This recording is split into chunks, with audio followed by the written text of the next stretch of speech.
اتفاق کا ذکر ہے کہ کسی دیہات میں دو بھائی رہتے تھے۔ بڑا بھائی بہت ہی امیر اور چھوٹا بھائی انتہائی غریب اور مفلس تھا۔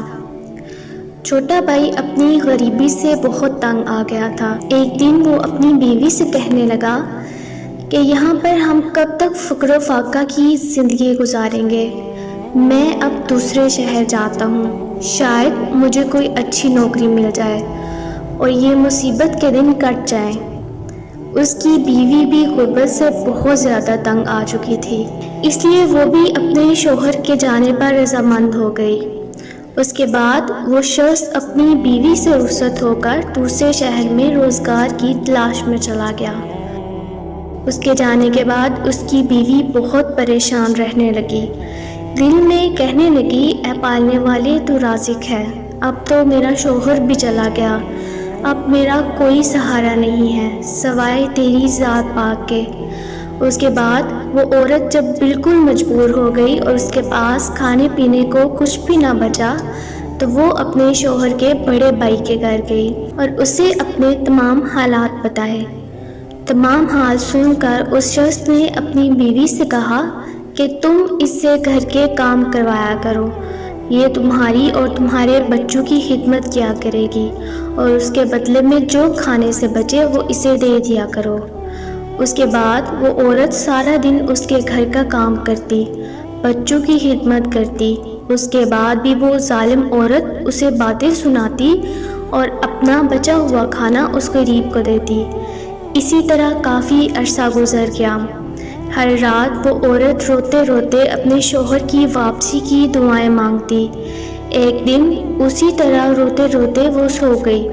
خواب میں دیکھا کہ ایک نقاب پوش بی بی تشریف لائی ہیں اور فرمایا کہ اے بی بی تو اپنے شوہر کے لیے پریشان نہ ہو، انشاءاللہ تیرا شوہر صحیح سلامت تجھ سے آ کر ملے گا۔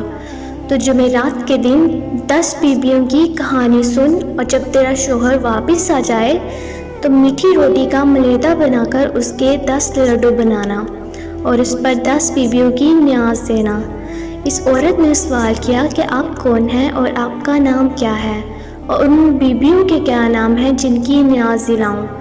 تب جناب سیدہ نے فرمایا کہ میرا نام جناب فاطمہ ہے اور میں پیارے نبی حضرت محمد صلی اللہ علیہ وآلہ وسلم کی صاحبزادی ہوں، اور ان 9 بیویوں کے نام یہ ہیں: حضرت مریم، حضرت زینب، حضرت ام کلثوم، حضرت ہاجرہ، حضرت آسیہ، حضرت سائرہ، جناب فاطمہ کبریٰ، جناب فاطمہ صغریٰ اور جناب سکینہ، جنہیں کربلا سے لے کر شام تک مصیبت اٹھانا پڑی اور ان بیبیوں نے صبر کیا، قید کی مصیبت سہی، تازیانے کھائے۔ جو شخص ان کے مصائب کو مد نظر رکھتے ہوئے اپنی حاجت طلب کرے گا، خداوند عالم اس کی حاجت ضرور پوری کرے گا اور 10ویں دن اس کی مراد پوری ہوگی۔ جب وہ عورت خواب سے بیدار ہوئی تو دیکھا کہ دن جمعرات کا تھا۔ وہ اپنے محلے میں گئی اور اپنی دوستوں کو اپنا خواب بتایا اور انہیں کہنے لگی کہ تم میرے ساتھ بیٹھ کر 10 بیویوں کی کہانی سن لیا کرو۔ اس کے بعد اس کی تمام دوستیں اس کے پاس آ کر جمع ہو گئیں اور وہ لوگ 10 بیویوں کے مصائب کو یاد کرنے لگے۔ 9 دن ایسے ہی گزر گئے۔ جب 10واں دن آیا تو کسی نے دروازے پر دستک دی۔ اس عورت نے دروازہ کھولا تو کیا دیکھتی ہے کہ اس کا شوہر بالکل صحیح سلامت دروازے پر کھڑا ہے اور اپنے ساتھ بہت زیادہ مال و دولت لے کر آیا ہے۔ اس نے اللہ پاک کا شکر ادا کیا۔ اس کے بعد اس عورت نے غسل کیا اور میٹھی روٹی کا ملیدہ بنایا۔ اس کے بعد اس سے 10 لڈو بنائے اور انہیں 10 بیویوں کی نیاز دلوائی اور اپنی تمام دوستوں میں وہ تقسیم کی۔ اس نے 1 لڈو اپنی بھاوج کے حصے کا بھی رکھا۔ اس کے بعد وہ عورت اپنے شوہر کی بھاوج کے پاس نظر کا لڈو لے کر گئی۔ اس مغرور عورت نے وہ لڈو نہ لیا اور بولا کہ ہم ایسے اینٹ پتھر کی چیزیں نہیں کھاتے، ہمارے گھر سے یہ لڈو لے جاؤ، اور وہ لڈو لے کر واپس آ گئی۔ اس کے بعد وہ دونوں میاں بیوی خوش باش اپنی زندگی بسر کرنے لگے۔ لیکن اس کے بعد اس مغرور عورت کا کیا حال ہوا یہ جاننے کے لیے ویڈیو کو مکمل دیکھیں۔ رات کو جب وہ عورت سو گئی، صبح کیا دیکھتی ہے کہ اس کے بچے مر گئے ہیں اور سب سامان غائب ہو گیا ہے، اس کا گھر بکھرا ہوا ہے۔ یہ دیکھ کر اس کے حواس جاتے رہے، دونوں میاں بیوی روتے رہے۔ جب بھوک سے برا حال ہوا تو گھر میں گیہوں کی بوسی ملی، دل میں سوچا کہ اس کو پکا کر کھا لیں۔ جیسے ہی بوسی کو ہاتھ لگایا اس میں برابر کے کیڑے نظر آنے لگے۔ جب اس کے شوہر نے یہ ماجرا دیکھا تو کہنے لگا کہ میری بہن کے گھر چلو، وہاں روٹی تو ملے گی۔ اس کے بعد وہ دونوں میاں بیوی پیدل چلنے لگے۔ چلتے چلتے ان کے پیروں میں چھالے پڑ گئے۔ رستے میں ان کو چنے کا ہرا کھیت نظر آیا۔ شوہر نے اپنی بیوی سے کہا کہ تم یہاں رکو، میں چنے کی تھوڑی سی بالیں توڑ لاتا ہوں تاکہ ان کو کھائیں اور کچھ طاقت ملے۔ یہ کہہ کر وہ بہت سی چنے کی بالیں توڑ لایا، مگر جیسے ہی اس کی بیوی نے چنے کی بالوں کو ہاتھ لگایا وہ سوکھ کر گھاس بن گئی۔ دونوں گھاس کو پھینک کر آگے چل دیے۔ رستے میں انہیں گنے کا ایک کھیت نظر آیا۔ میاں بیوی دونوں بھوک اور پیاس سے تڑپ رہے تھے۔ شوہر بہت سے گنے توڑ کر آیا اور بیوی کے ہاتھ میں دیے تو وہ بھی گھاس بن گئے۔ وہ دونوں بہت گھبرائے اور گھاس کو پھینک کر آگے چل دیے اور بڑی مشکل سے وہ شخص اپنی بیوی کو لے کر اپنی بہن کے گھر پہنچا۔ بہن نے ان کے لیے بچھونا بچھا دیا۔ جب دونوں نے آرام کر لیا تو بہن نے آ کر کھانا دیا۔ وہ لوگ کئی دن سے بھوکے تھے۔ کھانا دے کر بہت زیادہ خوش ہوئے۔ جیسے ہی اس کی بیوی نے روٹی کا ٹکڑا توڑا، کیا دیکھتی ہے کہ کھانے میں سخت بدبو آ رہی ہے، کھانا سڑ گیا ہے۔ عورت اپنا سر پکڑ کر بیٹھ گئی اور کہنے لگی، اے اللہ، ہم کب تک بھوکے رہیں گے، ہماری جان نکلی جا رہی ہے۔ اس کی بیوی نے کھانے کو دفن کر دیا اور وہ دونوں سو گئے۔ رات اسی طرح گزری۔ صبح ہوئی تو شوہر نے بیوی سے کہا کہ یہاں پر بادشاہ میرا دوست ہے، چلو اس کے ہاں چلتے ہیں، اس مصیبت کے عالم میں وہ ضرور ہماری مدد کرے گا۔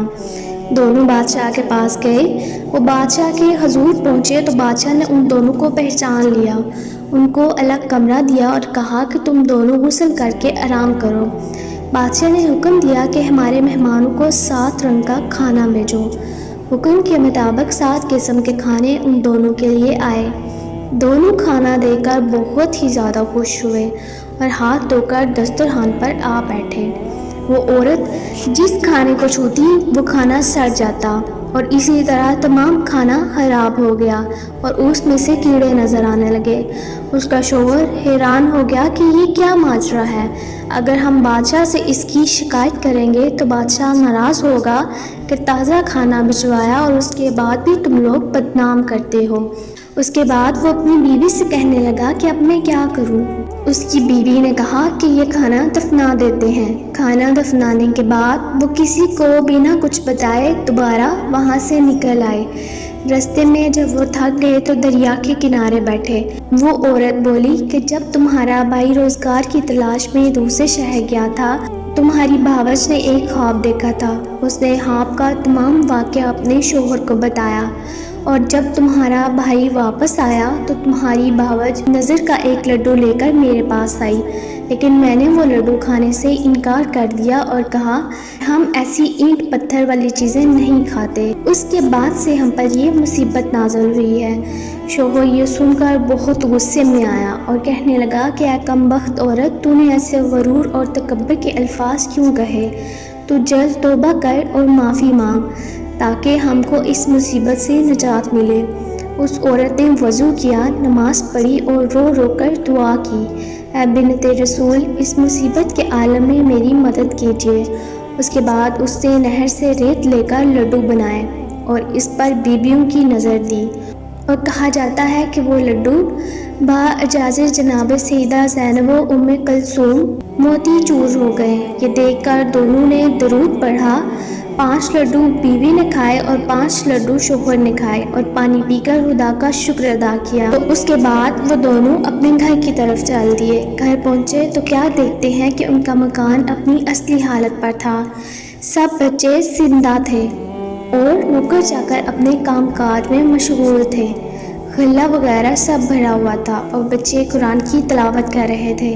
ماں باپ کو دیکھ کر بچے بہت خوش ہوئے اور وہ بھی اپنے بچوں کو دیکھ کر بہت خوش ہوئے۔